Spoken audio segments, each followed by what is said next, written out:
Hello everyone, welcome back to Shanowledge Bank YouTube channel. स्वागत है आपका एक बार फिर से शानॉलेज बैंक के यूट्यूब चैनल पर।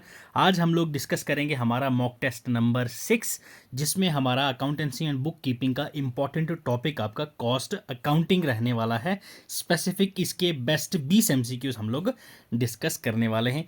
आज सुबह 10 बजे मैंने आपके लिए एक बोनस वीडियो डाली थी इंडियन इकोनॉमी के मोस्ट इंपॉर्टेंट एमसीक्यूज आपके एग्ज़ाम के लिए। ठीक है, तो वो वीडियो भी देखना नहीं भूलिएगा। काफ़ी इंपॉर्टेंट वीडियो है आपके एग्ज़ाम पॉइंट ऑफ व्यू से। इंपॉर्टेंट क्वेश्चन हमने उसमें भी डिस्कस किए थे, वो भी एक बार जाके चेकआउट कर लीजिएगा। ठीक है, तो चलो भाई स्टार्ट करते हैं हमारा आज का मॉक टेस्ट 6। ठीक है, आपको मॉक टेस्ट का पता ही है भाई, एक दिन पहले मैं अपलोड कर देता हूँ हमारे टेलीग्राम चैनल पे इनकी पीडीएफ्स, ताकि आप लोग रात को इन क्वेश्चंस को रिवाइज कर सकें अच्छे से कि आपका स्कोर कितना है, आप खुद को जान लें। नेक्स्ट डे हम आके साथ में मिलके डिस्कस करते हैं इन मॉक टेस्ट को। ठीक है, कॉस्ट अकाउंटिंग हमारा आज का टॉपिक रहने वाला है, मॉक टेस्ट नंबर 6 है। तो चलो भाई स्टार्ट करते हैं आज का हमारा सेशन। ठीक है, पहला क्वेश्चन देखिए क्या पूछ रहा है। Basic objective of cost accounting is. आप सभी को पता है भाई हमारी कॉस्ट अकाउंटिंग होती क्या है। ठीक है, तो अब इन्होंने पूछा है basic objective of cost accounting क्या होता है। Tax compliance, financial audit, cost ascertainment या प्रॉफिट एनालिसिस। यस, क्या होता है बेसिक ऑब्जेक्टिव आपकी कॉस्ट अकाउंटिंग का। यस बोलिए। तो भाई आपको पता है जो हमारा कॉस्ट अकाउंटिंग होता है ये क्या एक सिस्टम होता है। क्या होता है ये हमारा एक सिस्टम होता है जिसमें हम लोग क्या करते हैं, हाँ, ट्रैक करते हैं। क्या करते हैं? ट्रैक करते हैं, रिकॉर्ड करते हैं। ठीक है, रिकॉर्ड करते हैं। किसको ट्रैक एंड रिकॉर्ड करते हैं? आपको पता है हमारी एक्सपेंसेस जो होती हैं। ठीक है, हमारी जो एक्सपेंसेस होती हैं उनको हम लोग इसमें ट्रैक करके रिकॉर्ड करते हैं, एक्सपेंसेस रिलेटेड टू अपनी प्रोडक्शन। ठीक है, production of goods and services, production of goods and services. Clear, ये आपको याद रखना है भाई। ठीक है, ये था हमारा कॉस्ट अकाउंटिंग, हमने पढ़ रखा है ऑलरेडी इसको। ठीक है, तो अब आपको पता है ये क्या कॉस्ट असर्टेनमेंट। ठीक है, कॉस्ट अकाउंटिंग आपको नाम से ही पता चल रहा है, जो हमारी कॉस्ट को, ठीक है, जो एक्सपेंस है वो क्या है, हमारी कॉस्ट है, कितना पैसा हमारा आ रहा है। हमने जब अपने एड को फॉरकास्ट करना है, प्लानिंग हमारी पैसे की बजटिंग के लिए, तो वो सब हम क्या करते हैं, स्टेप बाय स्टेप हमारी प्रोडक्शन में कितना कॉस्ट लग रहा है, कितना क्या हो रहा है, टोटल प्रोडक्शन कितनी है, कॉस्ट वैल्यू कितनी है, उसके बाद रिटर्न कितना आ रहा है इक्विटी पे, ये सब चीज़ें हम लोग कॉस्ट अकाउंटिंग में देखते हैं। ऑप्शन सी हो जाएगा हमारा करेक्ट आंसर। क्लियर, चलो। Process costing is suitable for. Process costing जो होती है ये किसके लिए आपके पास सूटेबल होती है? यस, प्रोसेस कॉस्टिंग हॉस्पिटल के लिए, ऑयल रिफाइनिंग फर्म्स के लिए, ट्रांसपोर्ट फर्म्स के लिए या फिर ब्रिक लेइंग फर्म्स के लिए। Process costing, yes. देखो भाई आपको याद रखना है हमारे पास जो प्रोसेस कॉस्टिंग होता है ये आपको किसके लिए, हमेशा उन इंडस्ट्रीज़ के लिए सूटेबल रहता है जिनके प्रोडक्ट्स क्या होते हैं, आपके होमोजीनियस होते हैं। क्लियर, क्या होते हैं, होमोजीनियस होते हैं। क्लियर, होमोजीनियस प्रोडक्ट होते हैं उनके, उन इंडस्ट्रीज़ के लिए ये आपके लिए सूटेबल होता है। क्लियर, अब होमोजीनियस क्या है, that is oil refinery firms. ठीक है, आपकी ऑयल रिफाइनरी फर्म्स जो हैं यहाँ पे आपका प्रोसेस कॉस्टिंग जो है ये सूटेबल रहता है। तो ऑप्शन बी हो जाएगा आपका करेक्ट आंसर। चलो, cost classification can be done in 2 ways, 3 ways, 4 ways या सेवरल वेज। कॉस्ट की क्लासिफिकेशन हम कितने वेज में करते हैं? यस बताओ भाई, कितने वेज में हम इसकी क्लासिफिकेशन करते हैं? देखो आपके पास इनडायरेक्ट आ जाता है, ठीक है, उसके बाद आपके पास फिक्स्ड आ जाता है, ठीक, देन आपके पास वेरिएबल आ जाता है। ये सब चीज़ें आपने पढ़ रखी होंगी भाई, अब मैं आपको यहाँ पे एक्सप्लेन नहीं करने वाला हर चीज़, क्योंकि आपकी ये मॉक टेस्ट है। क्लियर, डायरेक्ट आ जाता है, ऑपरेशनल आ जाता है। ठीक है, ये आपके पास वेरियस टाइप्स होते हैं आपकी कॉस्ट अकाउंटिंग के। तो यहाँ पे देखो 2 वेज, 3 वेज, 4 वेज, यहाँ तो 4 से ज़्यादा हैं, तो दैट्स वाई ये सेवरल वेज की आपकी क्लासिफिकेशन देखने को मिलती है आपकी कॉस्ट की। क्लियर, ठीक है, चलिए नेक्स्ट क्वेश्चन देखिए। The cost which is to be incurred even when the business unit is closed. इनमें से कौन सी कॉस्ट है जो इनकर्ड होगी आप जब बिजनेस क्लोज कर रहे हो तब भी? Imputed cost, historical cost, sunk cost या शट डाउन कॉस्ट? यस, कौन सी कॉस्ट है ऐसी भाई? यस, हाँ जी, बोलिए बोलिए बोलिए जल्दी भाई। तो वो कौन सा है आपके पास? Shut down cost. ठीक है, अब आपको पता होना चाहिए शट डाउन कॉस्ट होती क्या है। शट डाउन कॉस्ट आपकी, ये शट डाउन जो आपकी प्राइस है, shut down price, shut down cost जिसको हम लोग बोलते हैं, ये आपकी वो मिनिमम प्राइस होती है। क्लियर? क्या होती है? Minimum price. कौन सी मिनिमम प्राइस होती है सर ये? तो ये वो मिनिमम प्राइस होती है जो बिजनेस को रिक्वायर्ड होता है, मतलब कि बिजनेस की नीड होती है, किसके लिए? जस्टिफाई करने के लिए। क्या करने के लिए? आपकी जस्टिफाई करने के लिए कि आपका जो मार्केट में शॉर्ट रन है वो आप चला सकते हैं या नहीं, क्योंकि अब आपका बिजनेस ठप हो रहा है तो आपको ये इनकर करना पड़ेगा शट डाउन कॉस्ट। क्लियर? ये आपको याद रखना है भाई। Direct expenses are also called, direct expenses जो हैं उनको हम लोग और क्या कहते हैं? Major expenses, chargeable expenses, overhead expenses या sundry expenses? Yes, direct expenses, बताइए भाई। तो भाई इनको हम लोग क्या कहते हैं? Chargeable expenses. Clear?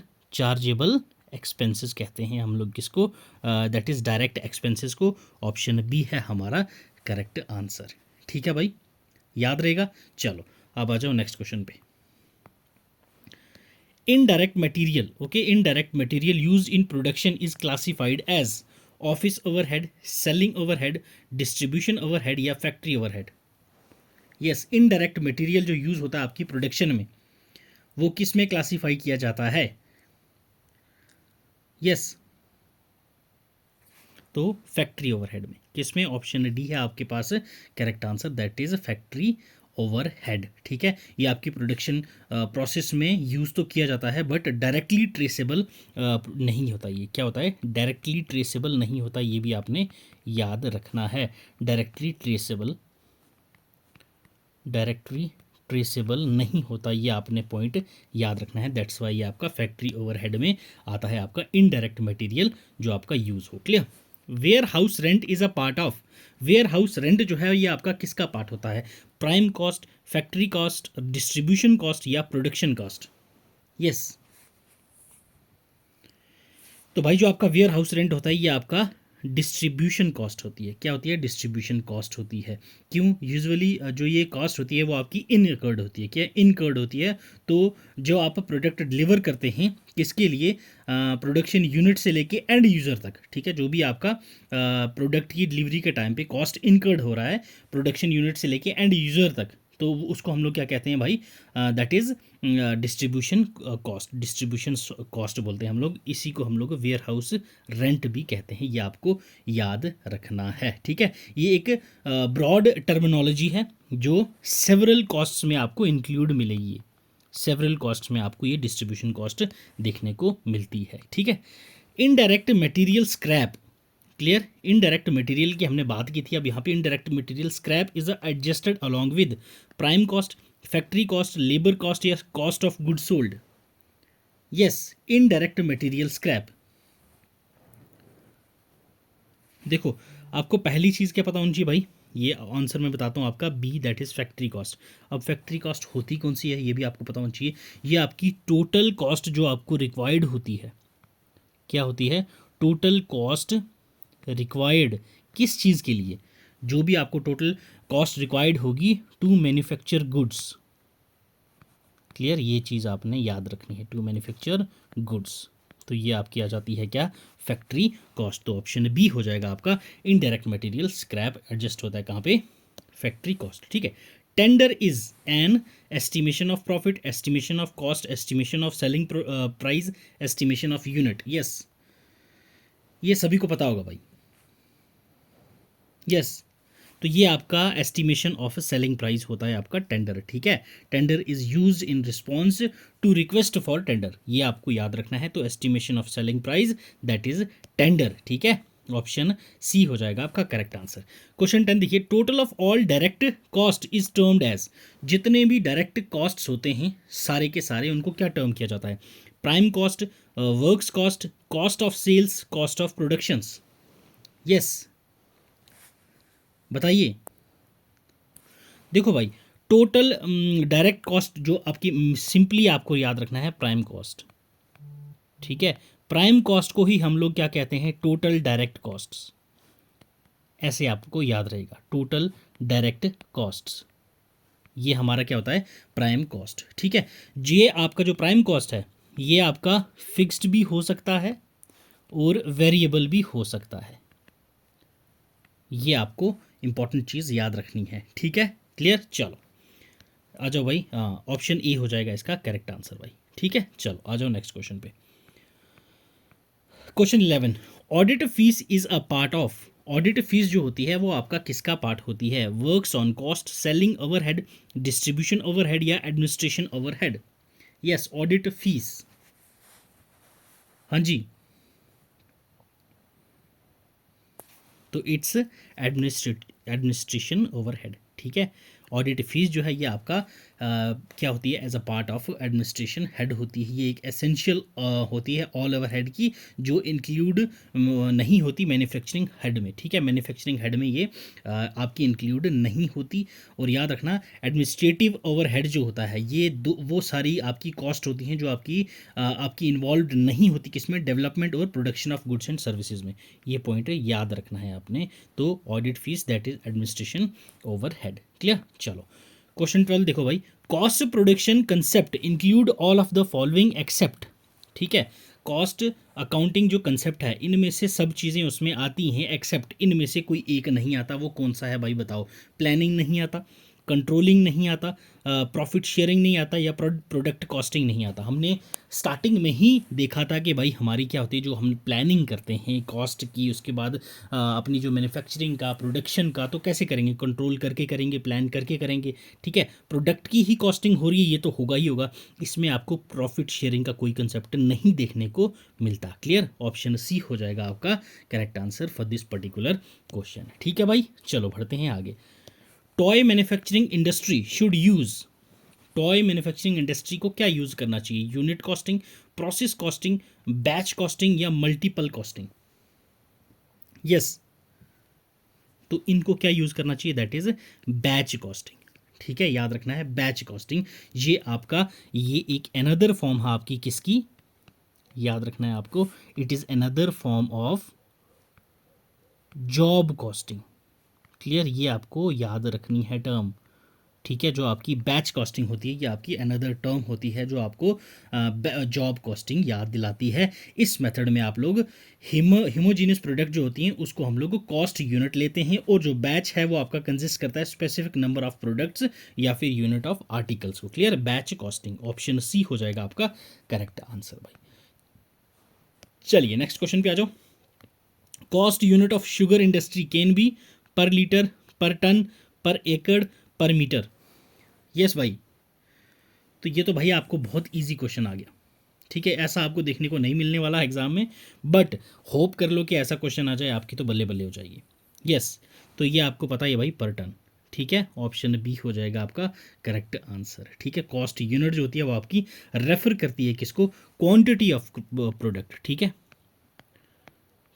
Quantity of product. और क्वांटिटी ऑफ प्रोडक्ट आपको पता है भाई, शुगर को हम लोग कैसे मेजर करते हैं इसकी क्वांटिटी को, इन पर टन्स, अगर केजी होता तो केजी आपका हो जाता। क्लियर है भाई, याद रहेगा।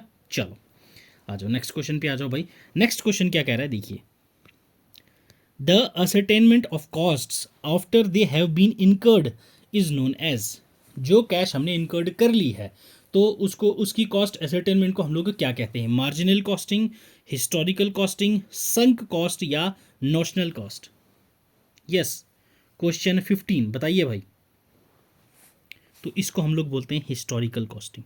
क्लियर है, क्या बोलते हैं, हिस्टोरिकल कॉस्टिंग बोलते हैं, जब हमारी कास्ट क्या है, वो जो कॉस्ट है वो असरटेनमेंट ऑफ कॉस्ट जो है हम लोगों ने इनकर्ड कर ली है, उसके बाद हम उसको क्या बोलते हैं, हिस्टोरिकल कॉस्टिंग, ठीक है। और इस टाइप की जो कॉस्टिंग सिस्टम होता है वो हम लोग क्या इनकर्ड करने के बाद ही उसको कॉस्ट को असरटेन करते हैं, ठीक है। असरटेन कब होती है ये कॉस्ट, जब इनकर्ड हो जाए तब। क्लियर, चलो। Over time is, over time क्या है, actual horse being more than normal time, actual hours being more then standard time, standard hours being more then actual hours, actual hours being less than standard time. Yes, over time क्या होता है? देखो भाई, आपको पहली चीज़ तो ये पता है भाई कि ओवर टाइम चीज़ क्या है, ये आपका मतलब कि ओवर टाइम वो अमाउंट ऑफ टाइम है। क्लियर? क्या है? अमाउंट ऑफ टाइम जो कोई भी वर्कर, ठीक है, जो कोई भी वर्कर आपका क्या कर रहा है, वर्क कर रहा है बियॉन्ड देयर वर्किंग टाइम, ठीक है, beyond normal working hours, normal working hours, तो उसको हम लोग क्या बोलते हैं भाई? That is over time. ठीक है, तो आपसे पूछा गया है ओवर टाइम क्या होता है, तो आपको पता है भाई, actual hours being more than normal time. Clear? ठीक है, चलो आ जाओ। Time keeping refers to, time keeping जो है ये आपको किस क्या रेफर करता है? Time spend by worker on their job. Clear? Time spend by workers in the factory, time spend by workers without work, time spend by workers off their job. तो ये दो तो गए आपको। क्लियर? अब बताओ कौन सा ऑप्शन होने वाला है आपका सही? टाइम कीपिंग क्या रेफर करता है? यस, तो एक चीज आपको याद रखना है, टाइम कीपिंग डिपार्टमेंट भी होता है। क्या होता है? Time keeping department. ठीक है, टाइम कीपिंग डिपार्टमेंट। अब जो टाइम कीपिंग डिपार्टमेंट होता है, इनका काम क्या होता है? रिकॉर्ड करना। क्या रिकॉर्ड करना भाई? टाइम, कि भाई जो टाइम और वर्कर्स जितने भी हैं वो कितनी देर के लिए फैक्ट्री में हैं। क्लियर? किस में हैं? फैक्ट्री में हैं। ये चीज़ आपको याद रखनी है। ठीक है, time spent by workers in factory. Clear? याद रहेगा ये, तो ऑप्शन बी हो जाएगा आपका correct answer for this particular question भाई। क्लियर? चलो, labour productivity can not be measured by comparing actual time with standard time, total output with total man hours, added value for the product with total wage cost, total wage and total output। Labour की productivity हम किससे major नहीं कर सकते? क्या compare करके नहीं कर सकते measure? Yes, labour productivity can not be measured by comparing total wages and total outputs. Okay, ये आपको याद रखना है, total wages and total output, ये पॉइंट आपको याद रखना है भाई। ठीक है, total wages and total output, तो आपको ऑप्शन डी हो जाएगा यहाँ पे करेक्ट आंसर। क्लियर है भाई?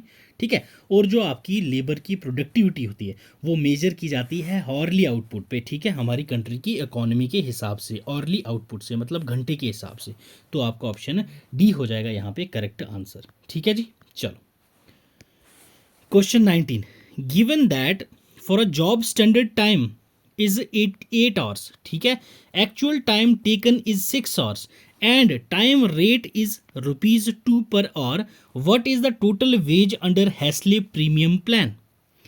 अब आपको गिवन सिचुएशन दे रखी है, यहाँ पे आपसे बोला गया है हैस्ले प्रीमियम प्लान के अकॉर्डिंग टोटल वेजेस क्या होने वाली हैं, ये आपको बताना है।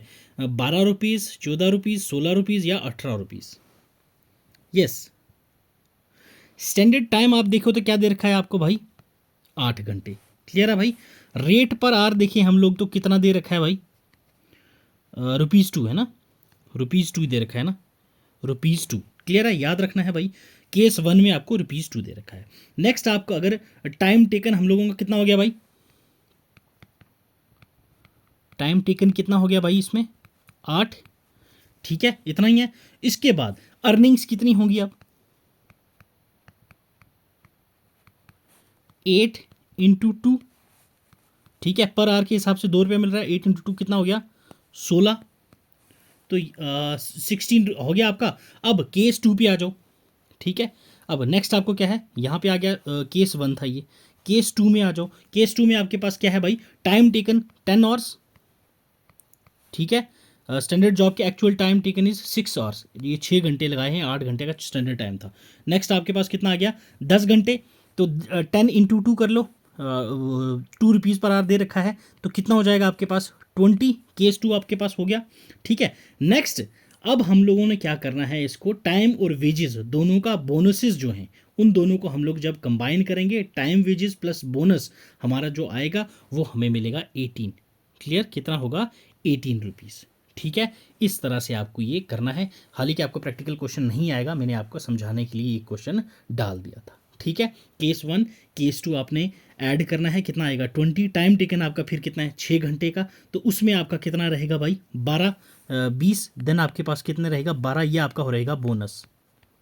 क्लियर है, ये कितना रहेगा आपका बोनस, ठीक है। देन उसके बाद अगर हम लोग को बोनस का परसेंट निकालेंगे तो वो आपका निकलेगा 2, ठीक है। प्रीमियम प्लान हार्सले या जो आपका हार्सले प्रीमियम प्लान के अकॉर्डिंग 2 आपका बोनस रहने वाला है, प्लस 6 आपका अर्निंग टोटल होगी, प्लस 2 आपका बोनस होगा, तो टोटल हो जाएगा आपका 18 रुपीज़, ठीक है। चलो नेक्स्ट क्वेश्चन पे आ जाओ भाई। Comparing Rowan plan and Halsey plan, it is seen that when the time saved is less than 50% of a standard time dash, rowan plan allows more wages to worker than Halsley plan. Rowan plan allows less wages to worker than Halsley plan.